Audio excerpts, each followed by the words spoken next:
수요일입니다. 이 고난주간 셋째 날 수요일에는 사실 예수님께서 아무 일도 하시지 않았습니다. 수요일 날 예수님의 그 행적을 보면 성경에는 사실은 아무 기록이 남아있지 않습니다. 이날은 예수님께서 성전을 들어가시지도 않았고 또 병자를 고치시지도 않았고 그리고 제자들에게 설교도 하시지 않았습니다. 그리고 화요일 때 둘째 날 때와 같이 유대인 종교 지도자들과 이 격렬한 논쟁을 또 벌이지도 않았습니다. 단지 이 성경의 기록을 보면 예수님은 수요일 날 이 베다니의 어느 조용한 한 집에서 혼자만의 시간을 가졌던 것이지요. 아마도 이 넷째 날 자신이 잡혀가고 그리고 이 예수님의 죽음을 맞이하기 위하여서 이 수요일 날 조용히 하나님과 대면하며 기도하는 그 하루를 보내지 않았나 그런 생각을 합니다.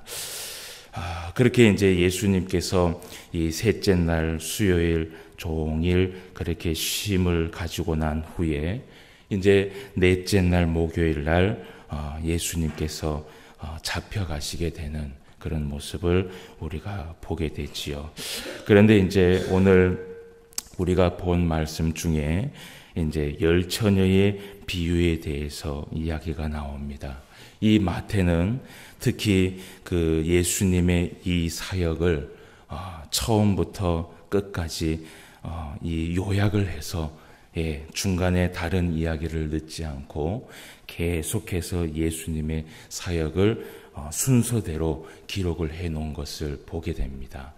그래서 우리가 이 마태복음 25장의 말씀에 보면 26장 말씀에 이 말씀에 보면 예수님께서 잡혀가시기 전까지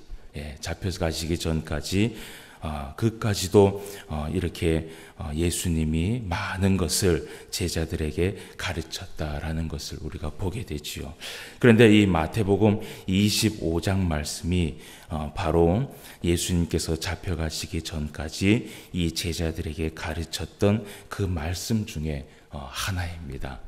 특히 열 처녀의 비유를 들으시고 그리고 이제 31절 말씀부터 이 46절 마지막 절까지 예수님께서 나중에 이제 부활을 하시고 재림 때에 예수님이 어떻게 올 것인지 그것에 대해서 우리들에게 가르쳐 주고 있지요. 그래서 예수님이 특히 이제 오늘 열 처녀의 비유를 들면서 예수님께서 이 땅에 우리의 이제 신랑 되신 그 예수님, 우리 신부된 우리들을 이제 데려가기 위하여서 예수님이 오실 것을 이야기하면서 비유로 이야기하는 것을 보게 됩니다.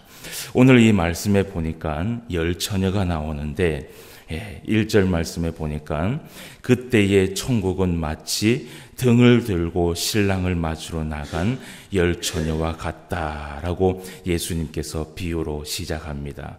그러면서 그 중에 5은 미련하고 5은 슬기 있는 자라라고 얘기를 하지요. 그런데 미련한 자들은 등을 가지되 기름을 가지지 아니하고 그리고 슬기 있는 자들은 그릇에 기름을 담아가지고 등과 함께 가져갔다라고 얘기합니다. 이 신랑이 언제 올지 모르니 이 신부들이 이 등을 가지고 나가서 신랑을 기다리는 것이에요. 그런데 그 신랑이 오늘 5절 말씀에 보니까 더디 오는 것을 알고는 이들이 기다리다 졸면서 잠이 들었습니다. 그런데 잠이 들었는 게 이 미련한 자들만 잠이 든 것이 아니라 이 신랑이 더디 오는 것을 보고 다 졸면서 잠이 들었어요. 열 처녀 다 잠이 들었는데 밤중에 갑자기 소리가 난 것이에요. 보라, 신랑이로다. 맞으러 나오라 라고 이 이야기가 딱 들었을 때 이들이 번쩍 깨어갖고 눈을 딱 떠서 이제 등을 준비하고 딱 나가는데, 슬기로운 자들은 보니까 이 등과 등에 있는 그 기름을 충분히 가지고 있었기 때문에 금방 나아가서 이 신랑을 맞이할 수 있었고, 그런데 이 미련한 자들이 예수님께서 이 신랑이 금방 오시지 않겠나, 그런데 기다리다 오지 않으니까, 야, 우리 그 예수님께서 조금 많이 늦으시는가 보다라고 마음을 먹고, 마침 기름을 준비하지 못하고 등불만 가지고 나갔다가, 나중에는 이 기름이 없어서 이 미련한 이 자들이 이 신랑을 맞이할 때에 아주 큰 곤욕을 치르고 결국은 이 신랑을 맞이하지 못하는 그런 모습을 우리가 보게 됩니다.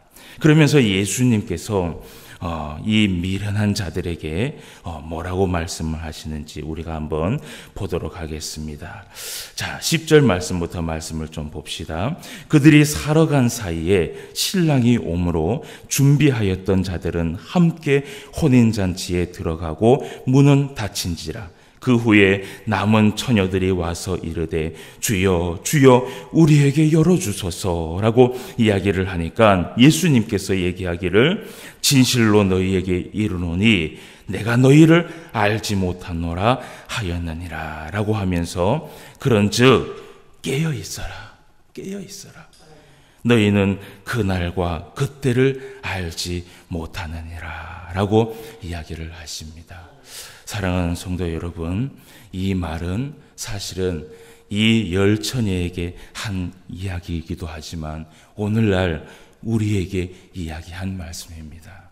여러분, 예수님께서 이 날에 어떤 때에 오실지 우리는 알지 못합니다. 그런데 여기에서 예수님께서 비유를 들어갖고 이야기했던 이 기름, 그리고 이 그 열 처녀가 가지고 있었던 그 등불과 그 기름, 그것은 오늘날 이 우리에게 가지고 있는 이 신앙과 믿음을 이야기합니다. 여러분, 이 결국 이 혼인잔치에 들어가지 못한 자들, 그 기름을 미리 준비하지 못하여서 결국은 나중에 그 문을 두드리며 이 문을 열어달라고 그렇게 호소를 하지만 결국은 이 신랑이 그 문을 열어주지 않는 것을 우리가 보게 되지요. 사랑하는 성도 여러분, 과연 우리는 이 신앙과 믿음을 정말 굳게 가지고 있으며 오늘도 깨어 있어서 예수님께서 지금 당장이라도 이 땅에 내려오셨을 때 우리는 맞이할 준비를 하고 있는지, 지금이라도 예수님께서 내 앞에 나와왔을 때 나는 하나님 앞에, 나는 예수님 앞에 정말 부끄러움이 없는 자로 설 수 있는지, 그것을 우리가 점검을 해봐야 됩니다. 예수님께서 왜 예수님이 잡혀가시기 전에 이 마지막으로 이 제자들에게 이 이야기를 했느냐 하면, 예수님이 이제는 더 이상 말씀을 해줄 기회가 없었습니다.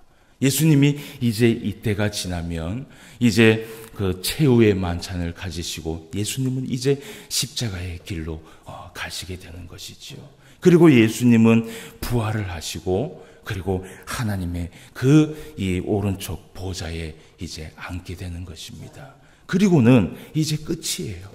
그리고는 이제 끝이에요. 그리고는 이 제자들을 이제는 마지막 때에, 그 재림의 때에 이제 봐야 된다라는 것이죠. 그때 예수님께서 사실은 마지막 정말 간절히 부탁하는 마음으로 이 예수님은 제자들에게 이 비유를 통해서 이야기를 했을 것입니다. 여러분, 이 제자들은 곧 우리들이지요. 오늘날 정말 우리가 예수님께서 언제 오실지 모른다 하여서 설마 예수님께서 내일 오시겠나? 그 설마가 정말 예수님께서 내일 오실 수도 있습니다. 그런데 그때에 내 신앙과 믿음이 바로 서 있지 못하면 여러분 얼마나 우리의 모습이 예수님 앞에 부끄럽겠습니까? 그 예수님께서 사실은 이 땅에 구름을 타시고 예수님이 내려오셨을 때 그 예수님의 손과 발에 그 못자국을 우리는 그대로 볼 것입니다. 그때 우리를 위하여서 그 십자가에 돌아가신 그 예수님을 보면서 우리가 정말 이 신앙과 믿음을 잘 지킴으로 인하여서 정말 예수님 앞에 떳떳하게 섰을 때 그것이 정말 하나님 앞에 올바른 자녀로 살아가는 것이지, 예수님을 보지 못하여서 정말 부끄러워서 내가 이 신앙과 믿음을 바로 지키지 못해서 예수님 왜 이제 왔습니까? 내가 조금 정신 차렸을 때 예수님 오시지 왜 지금 와서 나를 이렇게 당황시키십니까? 라고 이야기를 해도 그때는 이미 늦은 때인 것이지요. 여러분, 오늘 우리가 예수님의 그 십자가를 바라보며 묵상하며 저는 오늘 우리가 함께 고민하기를 원합니다. 내 신앙과 내 믿음은 과연 예수님을 맞이하기 위하여서 정말 준비가 되어 있는가? 나의 이 등불과 나의 이 기름은 정말 충분히 그 신랑을 맞이하기 위하여서 준비하고 있는가? 여러분, 이것을 우리가 오늘 하루 묵상하면서 하나님 앞에 나아갔으면 좋겠습니다. 사랑하는 성도 여러분, 오늘 이것을 묵상함으로 인하여서 또 예수님의 십자가를 우리가 또 함께 바라볼 수 있는 저와 여러분 되시기를 주님의 이름으로 축원합니다. 함께 기도하는 시간을